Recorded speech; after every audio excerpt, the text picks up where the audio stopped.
दृष्टि आईएएस के audio article programme में आपका स्वागत है। आज का हमारा article the Hindu Business Line में प्रकाशित लेख मेकिंग सीएसआर काउंट और द इंडियन एक्सप्रेस में छपी खबर CSR industry seeks inclusion of spends on jabs staff welfare के सम्मिलित सारांश पर आधारित है। इसमें टीम दृष्टि के इनपुट्स भी शामिल हैं। यह ऑडियो आर्टिकल सामान्य अध्ययन प्रश्न पत्र 3 के आर्थिक विकास खंड से जुड़ा है। तो आइए लेख की शुरुआत करते हैं।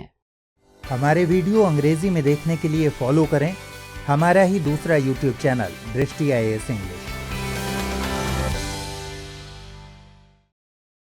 कोरोना वायरस महामारी के चलते हमारा देश भयंकर त्रासदी से गुजर रहा है। लाखों लोग कोरोना से संक्रमित हैं। कई लोग अपनी जान गंवा चुके हैं और मौतों व संक्रमण का आंकड़ा लगातार बढ़ता जा रहा है। ऐसे में सरकारें, सिविल सोसाइटी, कॉरपोरेट जगत से लेकर आम लोग भी अपने अपने स्तर पर कोरोना से निपटने के लिए मदद और कोशिशें कर रहे हैं। इस बीच ऑक्सीजन की भारी किल्लत को देखते हुए हाल ही में केंद्र सरकार ने एक बेहद अहम फैसला लिया है। मिनिस्ट्री ऑफ कॉरपोरेट अफेयर्स ने एक सर्कुलर जारी करते हुए कहा है कि अब ऑक्सीजन के प्रोडक्शन में होने वाला खर्च कॉरपोरेट्स का सीएसआर खर्च यानी कॉरपोरेट सोशल रिस्पॉन्सिबिलिटी एक्सपेंडिचर माना जाएगा। इसके पहले भी मिनिस्ट्री ऑफ कॉरपोरेट अफेयर्स ने अपने सीएसआर नियमों में कई बदलाव किए हैं। इस कोरोना महामारी में लोगों को सीएसआर यानी कॉरपोरेट सोशल रिस्पॉन्सिबिलिटी फंड से मदद मिल सके, इसके लिए भारत सरकार की मिनिस्ट्री ऑफ कॉरपोरेट अफेयर्स ने कई पहले की हैं। बीते दिनों मंत्रालय ने कोरोना की महामारी में अपने नियमों में ढील देते हुए ये फैसला लिया था कि कोविड अस्पतालों के निर्माण में आने वाले कंपनियों के खर्च को सीएसआर खर्च माना जाएगा। और अब ऑक्सीजन की कमी को देखते हुए मंत्रालय ने ये हालिया फैसला लिया है। वहीं इन दिनों कॉरपोरेट मामलों के जानकारों के द्वारा सरकार से सीएसआर नियमों को और आसान बनाने की मांग की जा रही है ताकि कोविड पीड़ित कर्मचारियों के इलाज और उनके टीकाकरण से जुड़े कॉरपोरेट खर्चों को सीएसआर व्यय के तहत कवर किया जा सके। दरअसल मौजूदा सीएसआर मानदंडों के तहत कंपनियों को अपने अनिवार्य सीएसआर व्यय के हिस्से के रूप में कर्मचारियों के कल्याण के लिए विशेष रूप से किए गए खर्चों को शामिल करने की इजाजत नहीं है। इसलिए कंपनियां चाहती हैं कि सरकार इस मामले में छूट दे। सीएसआर कोरोना से लड़ाई के लिए सरकार और समाज के लिए एक बड़ा हथियार साबित हुआ है। सीएसआर के तहत ही सरकारी तिजोरी में करोड़ों आए जिन पैसों से सरकार कोरोना से लड़ रही है। इस दौरान सीएसआर फंड और उसके इस्तेमाल को लेकर चर्चा फिर तेज हो गई है। इस चर्चा के बीच आइए बात करते हैं कॉरपोरेट सोशल रिस्पॉन्सिबिलिटी और उससे जुड़े अहम पहलुओं की। सबसे पहले जान लेते हैं कि सीएसआर या कॉरपोरेट सोशल रिस्पॉन्सिबिलिटी दरअसल क्या है। कोई भी कंपनी अगर किसी भी प्रोडक्ट को बनाती है तो वह उस प्रोडक्ट को बनाने के लिए प्राकृतिक संसाधनों का इस्तेमाल करती है। ऐसा करे बिना कंपनियां किसी भी प्रोडक्ट को नहीं बना सकती हैं। इस प्रोसेस में कारखानों की चिमनियों से धुआं निकलता है जो वातावरण में कार्बन डाइऑक्साइड और दूसरी ग्रीन हाउस गैसों की मात्रा को बढ़ा देता है। उन कारखानों में से जो विषैला पानी और कचरा निकलता है वह नदियों को गंदा करता है। इससे मानव समाज को अप्रत्यक्ष और प्रत्यक्ष रूप से नुकसान पहुंचता है। इसलिए सरकार ने कंपनियों को सामाजिक गतिविधियों में भाग लेने के लिए नियम बनाया है, क्योंकि माना जाता है कि अगर कंपनियां वातावरण को नुकसान पहुंचाएंगी तो उसकी भरपाई भी उन्हें ही करनी चाहिए। चूंकि इस काम के लिए सरकार सीधे सीधे कोई टैक्स नहीं लेती है, लेकिन सरकार उन कंपनियों को कहती है कि यह आपकी जिम्मेदारी है कि आप अपने पैसे का कुछ भाग समाज कल्याण में खर्च करें, जिसे हम सीएसआर यानी कॉरपोरेट सोशल रिस्पॉन्सिबिलिटी या कॉरपोरेट सामाजिक दायित्व कहते हैं। इस तरह देखें तो कॉरपोरेट सोशल रिस्पॉन्सिबिलिटी एक कंपनी द्वारा विभिन्न गतिविधियों के रूप में निभाई गई पर्यावरण और समाज के प्रति जिम्मेदारी है। इसके तहत कंपनियां समाज कल्याण और पर्यावरण सुरक्षा के लिए काम करती हैं। दुनिया भर के कई देशों में CSR की अवधारणा प्रचलित है। एक निश्चित श्रेणी की मुनाफा कमाने वाली कंपनियों को एक साल में CSR के तहत एक निर्धारित राशि खर्च करनी होती है। भारत में CSR एक कानून है। इस कानून के तहत देश में कॉरपोरेट्स कंपनीज को सामाजिक कार्य करने पड़ते हैं। इसमें ऐसे कार्यों को शामिल किया जाता है जो समाज के उत्थान में जरूरी हो। मसलन समाज के जरूरतमंद लोगों को आगे लाना, उन्हें बढ़ावा देने के लिए जरूरत की चीजें मुहैया कराना आदि गतिविधियां CSR में शामिल हैं। 1 अप्रैल 2014 को कंपनी अधिनियम में CSR कानून को लागू किया गया। उसके बाद से भारत में CSR अनिवार्य हो गया, लेकिन CSR कानून के पहले भी कंपनियां सामाजिक कार्य किया करती थी। ये सामाजिक कार्य कंपनियों के लिए स्वैच्छिक थे, लेकिन कानून आने के बाद ये बाध्य हैं। अब जानते हैं हमारे देश में CSR की किस तरह की व्यवस्था है। हमारे देश में CSR की अवधारणा को कंपनी अधिनियम 2013 की धारा 135 के तहत कंट्रोल किया जाता है। संभावित CSR गतिविधियों की पहचान करके एक रूपरेखा तैयार करने के साथ साथ CSR को अनिवार्य करने वाला भारत दुनिया का पहला देश है। भारत में किसी भी कंपनी को कारोबार करने के लिए अपने आप को कंपनीज एक्ट के तहत रजिस्टर्ड करवाना पड़ता है, लेकिन भारत में हर कंपनी CSR के दायरे में नहीं आती। छोटी कंपनियां जिनकी कमाई बहुत सीमित है, वो CSR खर्च करने के लिए बाध्य नहीं है। कंपनी अधिनियम 2013 के मुताबिक CSR का प्रावधान उन कंपनियों पर लागू होता है जिनका निवल मूल्य यानी नेटवर्थ 500 करोड़ रुपए से ज्यादा हो, या कुल कारोबार यानी टर्नओवर 1000 करोड़ रुपए से ज्यादा हो, या शुद्ध लाभ यानी नेट प्रॉफिट 5 करोड़ रुपए से ज्यादा हो। यह एक्ट कंपनियों को अपने पिछले 3 सालों के नेट प्रॉफिट के औसत का 2% CSR गतिविधियों पर खर्च करने के लिए प्रोत्साहित करता है। CSR में कई तरह की गतिविधियों पर यह फंड खर्च किया जाता है। अधिनियम के मुताबिक कंपनियों को एक CSR समिति स्थापित करने की जरूरत है, जो निदेशक मंडल को एक कॉर्पोरेट सोशल रिस्पॉन्सिबिलिटी पॉलिसी की सिफारिश करेगी और वक्त वक्त पर उसकी निगरानी भी करेगी। CSR के प्रावधान केवल भारतीय कंपनियों पर ही लागू नहीं होते हैं, बल्कि यह भारत में विदेशी कंपनी की शाखा और विदेशी कंपनी के परियोजना कार्यालय के लिए भी लागू होते हैं। जो कंपनी CSR नियम के दायरे में आती है, उसे CSR खर्च करना ही है, चाहे वह प्राइवेट हो या सरकारी। प्राइवेट कंपनीज में इन्फोसिस हो या विप्रो या रिलायंस हो, CSR गतिविधियां करती हैं। वहीं सरकारी कंपनियों में PSU यानी public sector undertaking Bharat petroleum, Indian oil, NTPC जैसी सरकारी कंपनियां बड़े पैमाने पर CSR एक्टिविटीज करती हैं।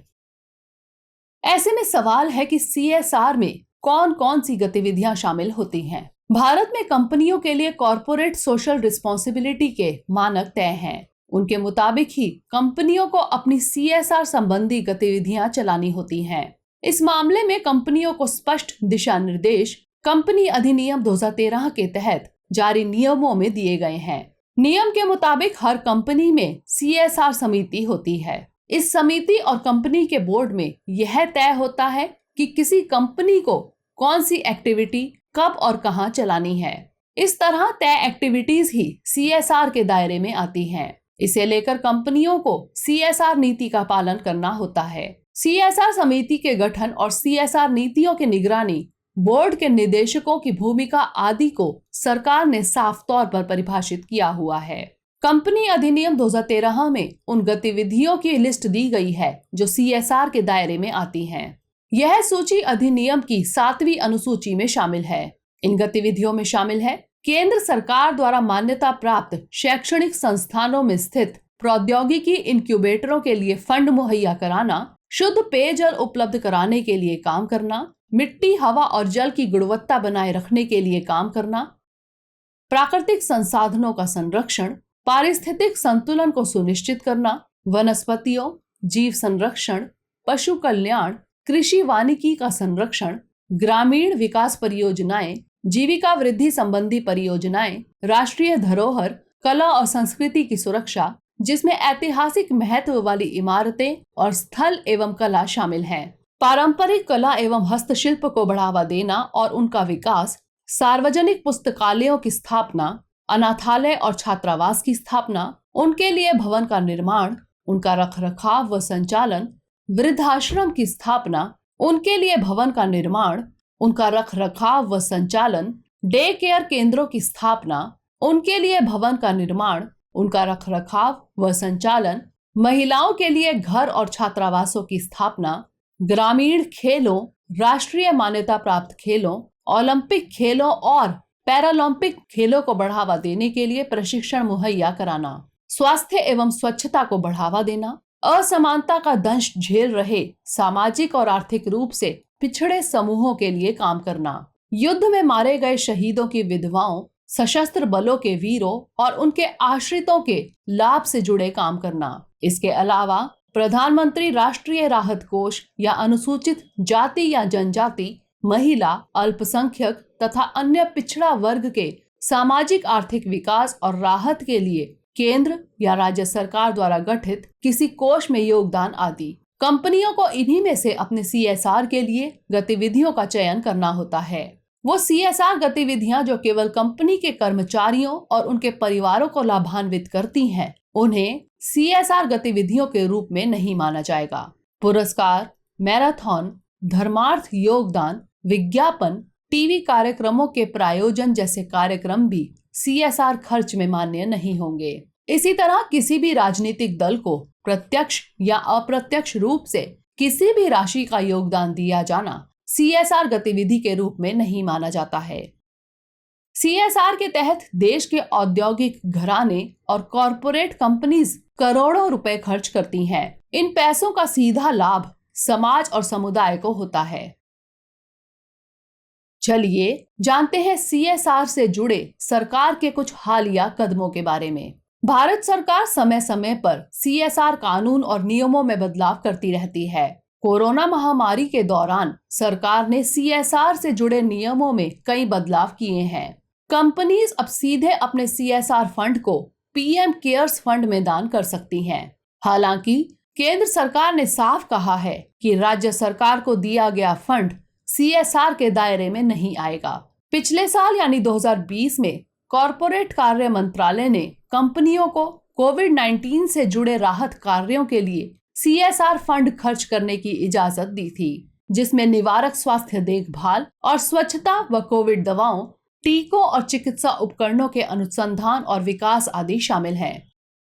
वहीं सरकार ने इस साल कोविड-19 टीकाकरण संबंधी जागरूकता, सार्वजनिक आउटरीच अभियानों और अस्थायी अस्पतालों एवं अस्थायी कोविड देखभाल सुविधाओं की स्थापना को भी CSR के दायरे में शामिल कर दिया है। इस तरह देखें तो CSR फंडिंग का इस्तेमाल कोरोना महामारी के दौर में काफी बदला है।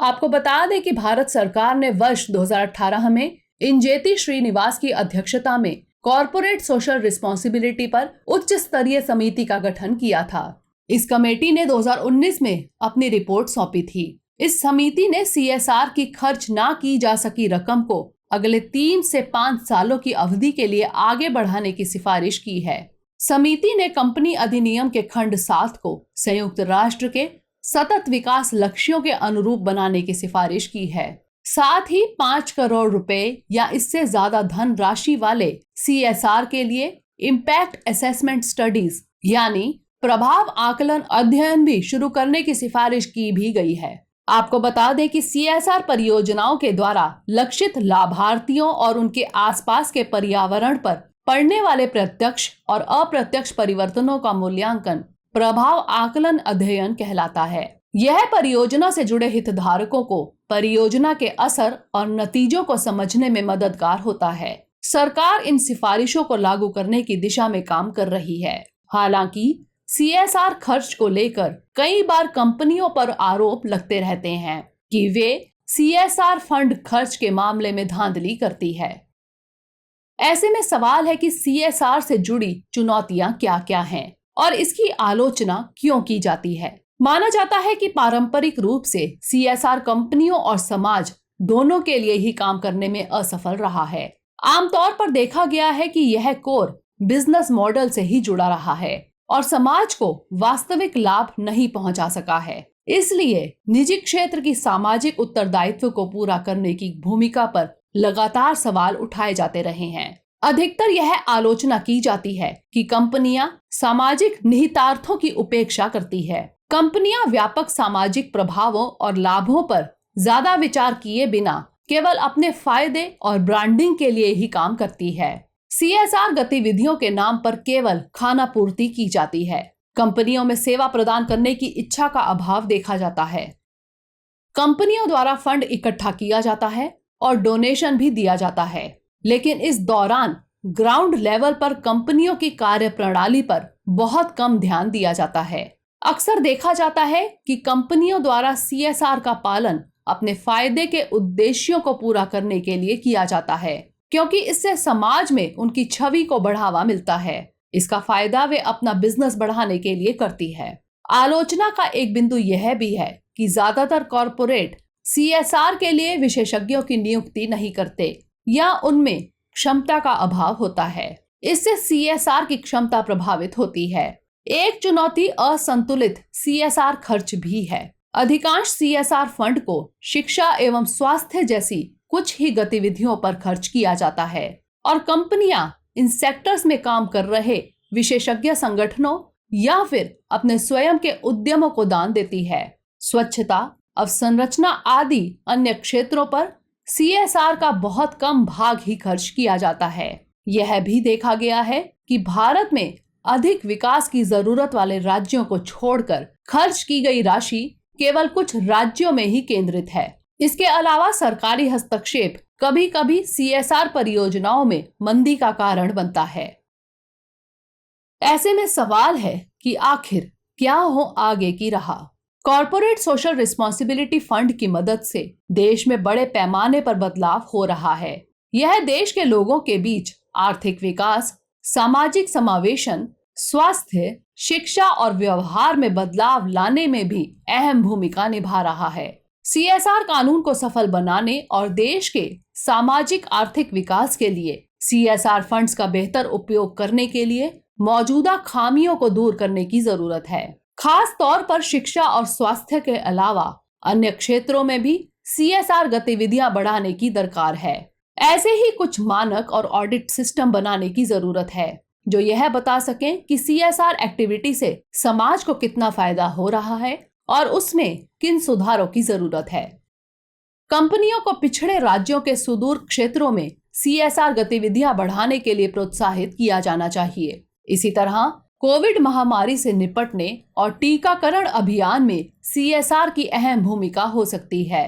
अगर कोविड वैक्सीनेशन में CSR की भूमिका को बढ़ाया जाए और इस संदर्भ में छूट दी जाए तो यह टीकाकरण पर केंद्र और राज्यों के खर्च में मददगार साबित हो सकता है। फिर कई कंपनियों की ग्रामीण क्षेत्रों में उपस्थिति है, जिससे यह सुनिश्चित किया जा सकेगा कि यह कोविड वैक्सीनेशन अभियान बड़े शहरों से लेकर ग्रामीण आबादी तक भी पहुंचे। कर्मचारियों के लिए CSR के तहत टीकाकरण पर कॉरपोरेट व्यय की इजाजत देने से विनिर्माण क्षेत्र में असंगठित श्रमिकों के लिए टीकाकरण को बढ़ावा मिलेगा और साथ ही इससे पहले से ही चुनौतियों का सामना कर रही स्वास्थ्य व्यवस्था को भी मदद मिलेगी। आइए अब नोट करते हैं आज का सवाल। कॉरपोरेट सोशल रिस्पॉन्सिबिलिटी यानी CSR क्या है? कोविड-19 महामारी के दौर में CSR फंडिंग में किस तरह के बदलाव देखे जा रहे हैं? इनमें किन सुधारों की जरूरत है?